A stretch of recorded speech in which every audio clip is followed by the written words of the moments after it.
ഇടുക്കി വണ്ടിപ്പെരിയാറിലെ 6 വയസ്സുകാരിയെ പീഡിപ്പിച്ചു കൊന്ന കേസിൽ പ്രതി അർജുനെ വെറുതെ വിട്ടു. കട്ടപ്പന കോടതിയുടേതാണ് വിധി.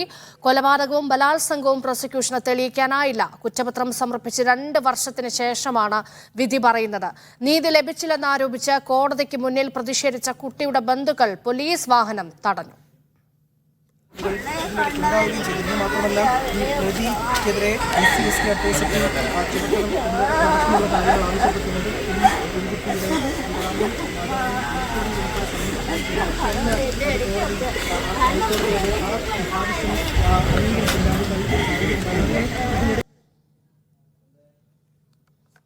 അതായത് കേസ് നടക്കുമ്പോൾ 1 മാസം മുമ്പ് തന്നെ അവർക്കറിയാം. 1 മാസത്തിന് മുമ്പ് തന്നെ പ്രതിയുടെ അപ്പം പറയുന്നു അവനെ വെറുതെ വിടും എന്നുള്ളത്.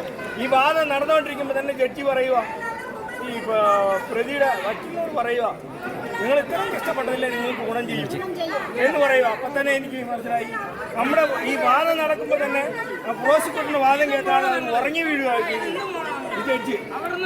എങ്ങനെയാണ് ഈ കേസിനെ മനസ്സിലാക്കാൻ കഴിയുന്നത്?